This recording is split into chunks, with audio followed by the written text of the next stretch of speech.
بسم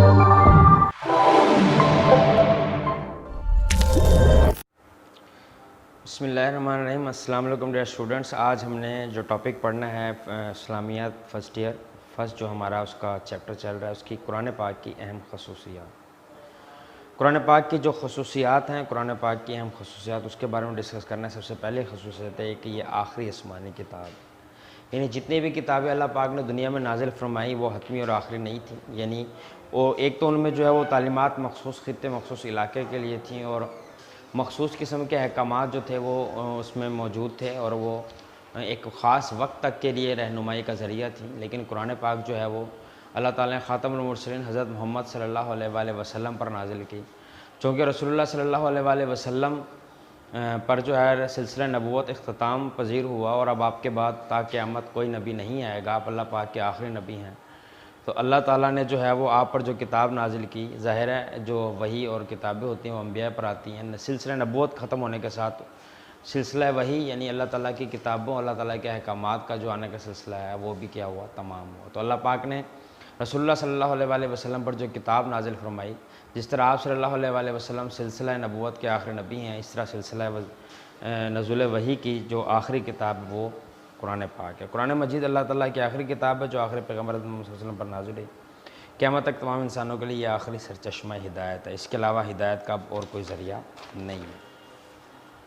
محفوظ کتاب، تمام کتابیں جو پہلے نازل ہوئیں ان میں جو ہے وہ اس وقت کے موجود لوگوں نے انبیاء کے بعد اس میں تحریف کی، اس میں تبدیلیاں کی، اپنی مرضی کے مطابق اس میں قوانین لے آئے۔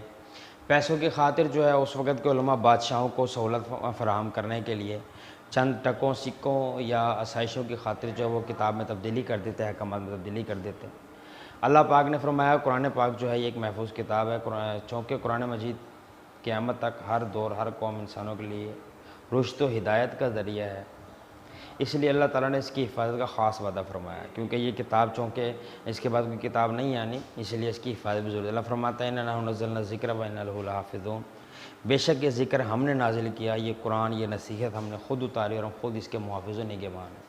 جیسے اللہ پاک نے اس کو دنیا میں بھیجا، اپنے نبی کریم صلی اللہ علیہ وآلہ وسلم پر اس کتاب کو اتارا، ساتھ ہی اللہ پاک نے اس کی حفاظت کی ذمہ داری بھی اٹھائی اور اس کی حفاظت کا انتظام بھی کر دیا۔ اس کا انتظام کچھ اس پاک سے اللہ تعالیٰ نے کیا کہ قرآن پاک میں اللہ پاک نے ایک ایسی تاثیر رکھی کہ قرآن پاک جو ہے وہ بآسانی حفظ ہو جاتا ہے، یاد ہو جاتا ہے، اور سینہ بسینہ یہ 14 سال گزرنے کے بعد بھی آج لاکھوں کروڑ لوگوں کے سینے میں کیا ہے موجود ہے۔ یہی وجہ کہ 14 سال گزرنے کے باوجود قرآن کا ایک ایک لفظ محفوظ ہے۔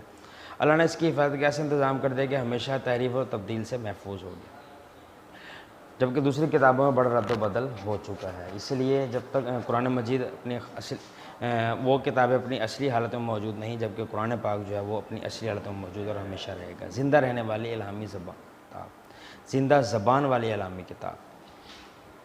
باقی جو کتابیں اللہ تعالیٰ نے قرآن پاک سے پہلے نازل کی وہ تمام کی تمام تبدیل ہو گئیں، یہاں تک کہ وہ جن زبانوں میں نازل ہوئی آج وہ زبانیں ان زبانوں کا یا ان زبانوں کے بولنے والوں کا وجود دنیا میں نہیں، جبکہ قرآن پاک جس کو عربی زبان میں نازل کیا ابھی بھی تقریباً 55 سے زائد ممالک کے اندر وہ قومی زبان، اور پوری دنیا میں اس وقت وہ دنیا کی سب سے بڑی زبان ہے۔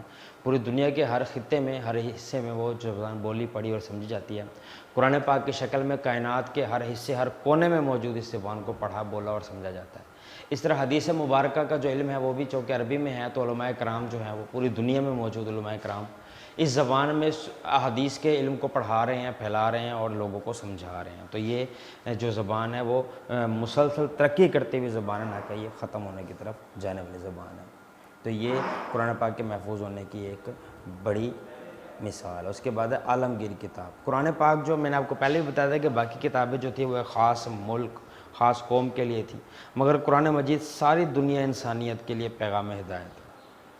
قرآن کا جو کلام ہے یہ یا ایھا الناس، اے لوگوں سے، یعنی لوگوں سے خطاب کرتا ہے، تمام لوگوں سے۔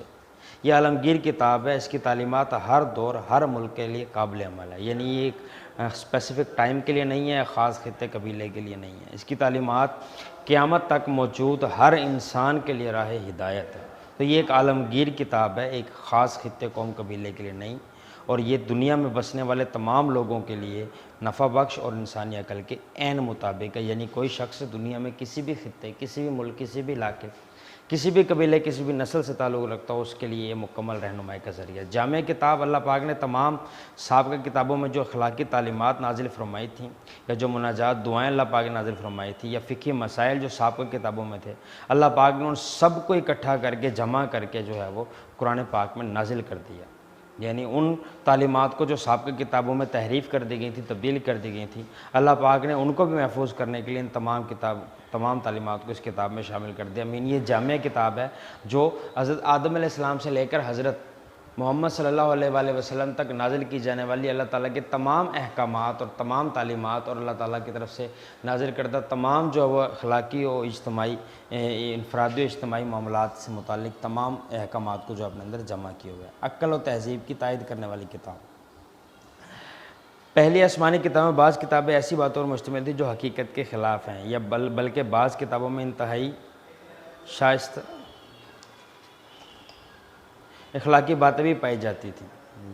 ظاہر ہے یہ باتیں جعلی ہیں، یہ کسی نے اپنی طرف سے شامل کر دی ہیں. یعنی ناشائستہ اور غیر اخلاقی باتیں جو سابقہ کتابوں میں اس وقت ہمیں نظر آتی ہیں وہ اللہ پاک کی طرف سے نازل کردہ نہ تھیں، وہ اللہ تعالیٰ نے جو ہے وہ نازل نہ کی تھی بلکہ ان لوگوں نے ان میں شامل کر دی. جبکہ قرآن مجید ایسی تمام باتوں سے پاک ہے. قرآن پاک میں اخلاقیات، شائستہ اور مہذبانہ گفتگو کی گئی ہے. تمام لوگوں کے لیے اس کے اندر جو ہے فائدہ، سکون، راحت اور اطمینان جو ہے وہ موجود ہے. کوئی بھی اس کے اندر بات ایسی نہیں ہے جو عقل کے خلاف ہو، یعنی اس کو جو ہے جس کو تجربے غلط ثابت کیا جا سکے. اس میں کوئی غیر اخلاقی بات نہیں. تمام انبیاء کا ادب سکھاتی ہے نیکوں اور پرہیزگار لوگوں، اور بتاتی ہے کہ جتنے بھی انبیاء تھے وہ نیک اور پرہیزگار تھے. ان کی شان کے خلاف جتنی باتیں کی گئیں وہ سب جھوٹ خلاف واقع ہیں. کتاب ایجاز. قرآن مجید فصاحت و بلاغت کا وہ شاہکار ہے. یعنی اس کے اندر اللہ تعالیٰ نے زمین و آسمان کے درمیان موجود تمام جو چیزیں ہیں ان کے بارے میں اللہ تعالیٰ نے ان کے اندر وضاحت دی، بتایا.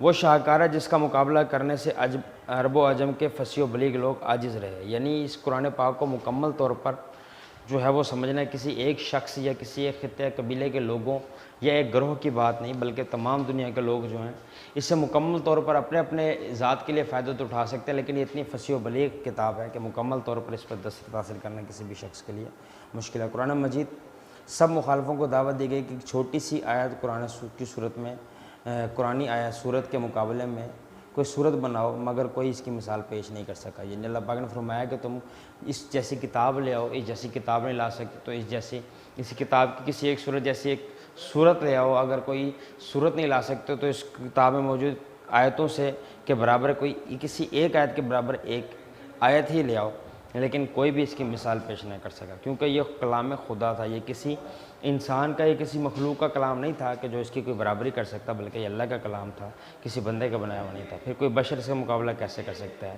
یہی اس کتاب کا اعجاز ہے کہ کوئی بھی قرآن مجید میں موجود احکامات جو ہے وہ یا قرآن پاک میں موجود جتنی بھی باتیں ہیں، جتنے بھی جو ہے وہ معاملات ہیں، نہ تو ان کی برابری کر سکتا ہے، نہ ہی ان کے مقابل کوئی چیز لا سکتا ہے. نیکسٹ ویڈیو کے ساتھ پھر حاضر ہوں گے. بہت شکریہ.